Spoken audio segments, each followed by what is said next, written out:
दोस्तों, उत्तर प्रदेश की आओ हवा काफी हद तक बदल चुकी है। सियासी हवाएं अपना रुख चेंज कर चुकी हैं। इस बीच हम देख रहे हैं सीएम योगी आदित्यनाथ अपनी कुर्सी को लेकर जद्दोजहद कर रहे हैं। केशव प्रसाद मौर्य सरीखे नेता उनकी कुर्सी पर पहले से ही नजर गड़ाए बैठे हैं। उनको गोरखपुर भेज देने की प्लानिंग में है। निशिकांत दुबे का बयान भी निकलकर सामने आ गया इस बीच कि किस तरह से दिल्ली प्लानिंग कर रहा है गोरखपुर भेजने की सीएम योगी आदित्यनाथ को। एक और बुरी खबर निकलकर सामने आई है सीएम योगी आदित्यनाथ के लिए, और वो उन्हीं की पार्टी की तरफ से आई है। एक क्षत्रियों के बहुत ही कद्दावर नेता हैं बृजभूषण शरण सिंह, जिन्हें आप सीएम योगी आदित्यनाथ से भी बड़ी पदवी दे सकते हैं।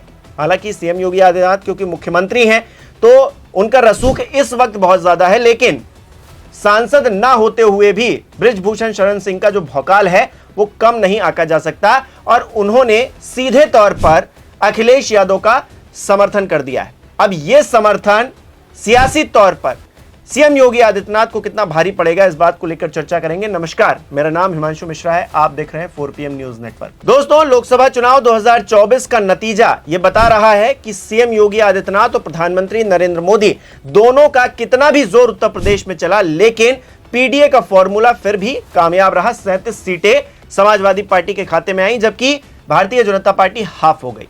यह दिखा रहा है कि अखिलेश यादव जिस तरह की राजनीति कर रहे हैं, जिस तरह का प्रयोग 2024 में उन्होंने किया है, वो कितना सफल रहा है, और इसी फॉर्मूले को वो 2027 में लेकर जाने वाले हैं। और ये फॉर्मूला कहीं ना कहीं भारतीय जनता पार्टी के लिए सियासी रोड़ा बना हुआ है, क्योंकि भारतीय जनता पार्टी अब तक क्या करती थी, हिंदू मुसलमान कर लो और चुनाव में जीत जाओ, सीधा सा फंडा था। इसके आगे किसी की कुछ चल नहीं रही थी। लेकिन जब से अखिलेश यादव पीडीए का फॉर्मूला खोज कर लाए हैं, कहीं ना कहीं एक सरदर्द भारतीय जनता पार्टी के लिए हो गया है। न सिर्फ सीएम योगी आदित्यनाथ की कुर्सी खतरे में आ गई है, बल्कि दिल्ली में भी मजबूर हो गए हैं प्रधानमंत्री नरेंद्र मोदी और योगी आदित्यनाथ एक बैसाखी सरकार चलाने को।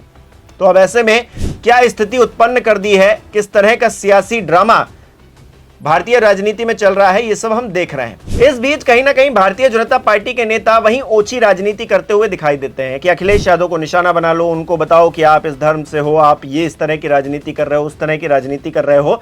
इस राजनीति को आईना दिखाने का और भारतीय जनता पार्टी के ही शीर्ष नेतृत्व को मुंहतोड़ जवाब देने का काम किसी और ने नहीं, बृजभूषण शरण सिंह ने किया है, जो कि भारतीय जनता पार्टी के नेता हैं, पूर्व सांसद रह चुके हैं। आखिरकार उन्होंने क्या कहा है, जरा इस खबर के जरिए देखिए। एबीपी न्यूज की यह खबर है, लिखा है बृजभूषण शरण सिंह ने की अखिलेश यादव की तारीफ, कहा वो धार्मिक है। लेकिन खबर में आगे लिखा है, उत्तर प्रदेश स्थित गोंडा की कैसरगंज संसदीय क्षेत्र के पूर्व सांसद व भारतीय जनता पार्टी के दिग्गज नेता बृजभूषण सिंह ने उत्तर प्रदेश के पूर्व मुख्यमंत्री अखिलेश यादव को लेकर बड़ा बयान दिया है। संत कबीर नगर में भाजपा के नेता ने अखिलेश यादव को लेकर ऐसी बातें कही हैं जिससे सियासी पारा चढ़ गया है। पूर्व सांसद बृजभूषण शरण सिंह ने अखिलेश यादव की तारीफ की है।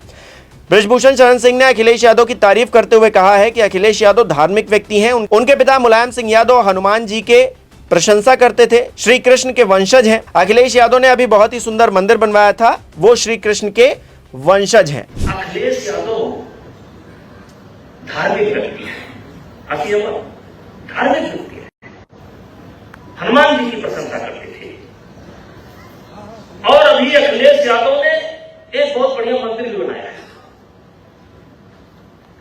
और अखिलेश यादव श्री कृष्ण के वंशज हैं। तो धर्म का विरोध कैसे कर सकते हैं? वो थोड़ा बहुत जो करते हैं मजबूरी में करते हैं, समझिए इस बात को। वो मजबूरी में करते हैं, वो धर्म के विरोधी नहीं है, अब मजबूरी उनसे करवा रही है। अब जैसे इस समय सनातन के नाम पर गाली दी जा रही है, मनु के नाम पर गाली दी जा रही है, मनु स्मृति के नाम पर गाली देने का काम कर रहे हैं। जिन्होंने मनु स्मृति को कभी दूर से भी नहीं देखा, वो मनु की आलोचना कर रहे हैं।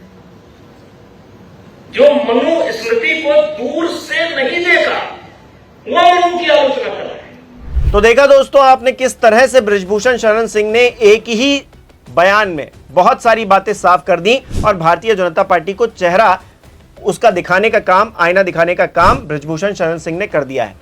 बृजभूषण शरण सिंह, ये बात सच है कि वो मुलायम सिंह यादव के काफी करीबी नेताओं में से एक थे, एक बार सांसद भी रहे हैं समाजवादी पार्टी की तरफ से, और अखिलेश यादव को लेकर भी वो उनका जो रुख है वो बड़ा न्यूट्रल है। ऐसा नहीं है कि वो भारतीय जनता पार्टी के और नेताओं की तरह बेवजह की बातों पर अखिलेश यादव की आलोचना करें या फिर अखिलेश यादव को लेकर अपशब्द बोले। वो जो बात बोलते हैं स्ट्रेट फॉरवर्ड बोलते हैं और उनका यह अंदाज है। और क्षत्रियों के एक बहुत बड़े नेता उत्तर प्रदेश में अगर देखें तो वो हैं। हालांकि मैंने जिस तरह से कहा कि सीएम योगी आदित्यनाथ क्योंकि मुख्यमंत्री हैं इस वक्त, इसलिए वो बड़े नेता हैं। लेकिन आप देखेंगे 2017 से पहले सीएम योगी आदित्यनाथ क्षत्रियों के बहुत बड़े नेता के तौर पर उनकी पहचान नहीं थी। एक संत हैं और अब मुख्यमंत्री बन गए हैं तो एक क्षत्रिय नेता के तौर पर भी वो अपनी पहचान बनाने में जुटे। नहीं तो राजनाथ सिंह को ले लीजिए, वो उनसे बड़ा कौन नेता है भारतीय जनता पार्टी में। बृजभूषण शरण सिंह को ले लीजिए, ये भी अपने आप में ताकत रखते हैं, इनका रुतबा है अपने क्षेत्र में और उस इलाके में। उनसे बड़ा कोई नेता है क्या क्षत्रियों का? इसके अलावा दूसरी पार्टियों में उत्तर प्रदेश में देखिए तो राजा भैया एक बहुत बड़े नेता क्षत्रियों के। तो इसी तरह से सीएम योगी आदित्यनाथ अपनी पहचान बनाने की कोशिश कर रहे हैं और उनके जो चेले चापड़े, जो आसपास के लोग हैं, वो कहीं ना कहीं ये बताने, ये दिखलाने की कोशिश कर रहे हैं कि जातिगत तौर पर अखिलेश यादव प्रदेश में कहीं ना कहीं गड़बड़ करने का काम कर रहे हैं। लेकिन वो जो गड़बड़ कर रहा है वो कौन कर रहा है ये बताने का काम बृजभूषण शरण सिंह ने खुद ही कर दिया है। उन्होंने तस्वीर साफ कर दी है कि अखिलेश यादव धार्मिक व्यक्ति हैं। आपको दोस्तों पता होगा कि इटावा में जिस तरह का कांड हुआ, यादव समाज से आने वाले जो व्यक्ति थे उनको किस तरह से अपमानित किया गया, कथा वाचन को लेकर जिस तरह से उनके ऊपर, मतलब वो शब्दों में बयान नहीं किया जा सकता, इस तरह की घटिया हरकत की गई चंद लोगों ने।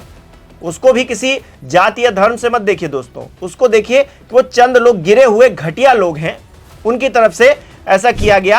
और उसके बाद अखिलेश यादव ने किस तरह से सम्मान किया उन लोगों का जिन लोगों को अपमानित किया गया इटावा में। इस बात से कहीं ना कहीं भारतीय जनता पार्टी के लोग कंफर्टेबल फील नहीं कर रहे थे। खास तौर पे अगर देखेंगे तो सीएम योगी आदित्यनाथ के करीब ही नहीं कर रहे थे। और अगड़ा और पिछड़ा की जो सियासत उत्तर प्रदेश में होना शुरू हो गई है, इसमें कहीं ना कहीं सीएम योगी आदित्यनाथ पिछड़ते हुए दिखाई दे रहे थे। लेकिन अखिलेश यादव को लेकर फिर वही खेल शुरू हो जाता है गंदा वाला कि आप गलत गलत बयानबाजी करिए, अखिलेश यादव को अनशंट बोलिए, कुछ भी बोलिए और ये बताने की कोशिश करिए कि अखिलेश यादव हिंदुइज्म को फॉलो नहीं करते हैं, वो कहीं ना कहीं मुस्लिमों के नेता बनने की कोशिश कर रहे हैं। लेकिन बृजभूषण शरण सिंह ने बयान दिया ना, भारतीय जनता पार्टी के नेता ही नहीं कह दिया कि वो श्री कृष्ण के वंशज हैं। मुलायम सिंह यादव हनुमान जी की पूजा किया करते थे, अखिलेश यादव भी धार्मिक व्यक्ति हैं। और इटावा का जो घटना हुई उस पर उन्होंने खुद ही तस्वीर साफ करने की कोशिश की और कहा कि इसको धर्म या जाति के पैमाने पर नहीं तोलना चाहिए। उनका बयान सुनिए। तो पहले जिन लोगों ने ये किया है उनकी मैं निंदा करता हूं। कथा कहने का अधिकार सबको है। कथा मतलब कि अपना विचार कोई कह सकता है। हम भी कथा कहते हैं, हम नाम देते हैं, हम छात्रों को संबोधित करते हैं, तो वो भी कथा है। तो इस देश के अंदर कथा कहने का सबको अधिकार है। तो सबसे पहले तो मैं उनकी निंदा करता हूं कि जिन लोगों ने घटना किया और एक जात विशेष को या किसी वर्ग को जो है बदनाम करने की कोशिश की। अगर गहराई से इस घटना को गंभीरता से देखा जाएगा तो इसमें व्यक्ति इन्वॉल्व होंगे, समाज इन्वॉल्व नहीं है, कोई जात इन्वॉल्व नहीं है। तो इसलिए इसको जातीय रंग देने की कोशिश नहीं होनी चाहिए। इसको जिन लोगों ने घटना किया है उनको कठोर दंड मिलना चाहिए। और कहीं ना कहीं गहराई से अगर देखा जाएगा तो इसको कुछ लोगों ने किया होगा और इसके पीछे कुछ ना कुछ उनका मंशा रहा होगा। इसलिए किसी जात में देखिए, हर जात में अच्छे व्यक्ति भी होते हैं, हर जात में बुरे व्यक्ति होते हैं। ये 5 उंगली है इंसान के अंदर, पांचों बराबर नहीं होती, एक छोटी होती है, एक बड़ी होती है। लेकिन इस आधार पर किसी जात को अपमानित नहीं करना चाहिए, ना उनको करना चाहिए और ना इनको जात को टारगेट बनाना चाहिए। तो दोस्तों कुल मिलाकर स्थिति जो बनती हुई दिखाई दे रही है उसमें भारतीय जनता पार्टी बैकफुट पर है। सीएम योगी आदित्यनाथ कहीं ना कहीं इस सियासत में, ये जो नए दौर की नई सियासत है, इसमें कंफर्टेबल फील नहीं कर रहे हैं और अखिलेश यादव के लिए मुफीद समय आ गया है। और सत्ता पक्ष के लोग ही अगर अखिलेश यादव की तरफ से बोलने लगे, उनकी तरफ से बैटिंग करने लगे हैं, तो फिर कहने को कुछ ज्यादा बचता नहीं है। आपको क्या लगता है दोस्तों, हमें कमेंट करके बताइए। इस वीडियो को लाइक कीजिए, शेयर कीजिए और चैनल को सब्सक्राइब नहीं किया है तो वो भी कीजिए।